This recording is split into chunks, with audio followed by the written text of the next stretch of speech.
कांग्रेस के सीनियर कायद भी हेमंत राव ने कहा कि एआईसीसी लीडर राहुल गांधी ने बीसी तबकात को उनकी ज़ात की बुनियाद पर मरदमशुमारी की हिमायत की है। उन्होंने कहा कि वज़ीर आज़म नरेंद्र मोदी ने बीसी तबके के लिए कुछ नहीं किया। उन्होंने कहा कि राहुल गांधी ने आइंदा इंतखाबात में कांग्रेस पार्टी की जानिब से बीसी को ज़्यादा टिकट्स देने का वादा किया है।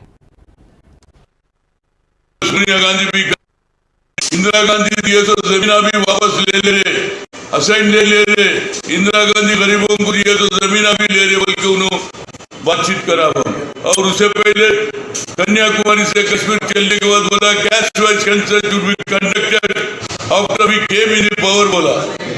आज जरूरत है बैकवर्ड को आगे बढ़ाने का। वही इंदिरा सोनिया गांधी भी करी, IIT में रिजर्वेशन लाई, जबकि सुप्रीम कोर्ट डिले करे तो फिर पार्लियामेंट में बिल मनमोहन सिंह को बोल करने से हमारे बच्चे हजारों लोग पढ़ रहे हैं। और राहुल गांधी का देन है, पहले SC ST OBC social justice पे रहता था, उसको अलग कर दिया, OBC सेपरेट पार्लियामेंट कमेटी हुआ। उससे आपको पता लग रहा हमारे बच्चों को कोई फायदा ही नहीं हो रहा।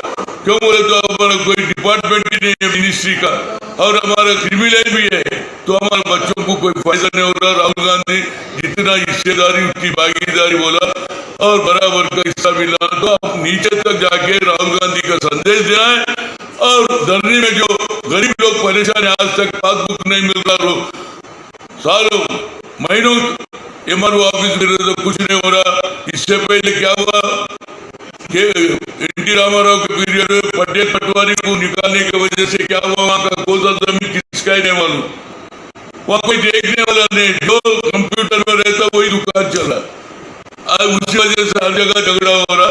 जब हम सरकार में आने को निकालेंगे, मगर पहले अगर वहां लेआउट करके बिल्डिंग बना दिए तो हम कुछ नहीं कर सकते। ये सब केसीआर वो धरनी बोलते तो धनवंतुला धरनी का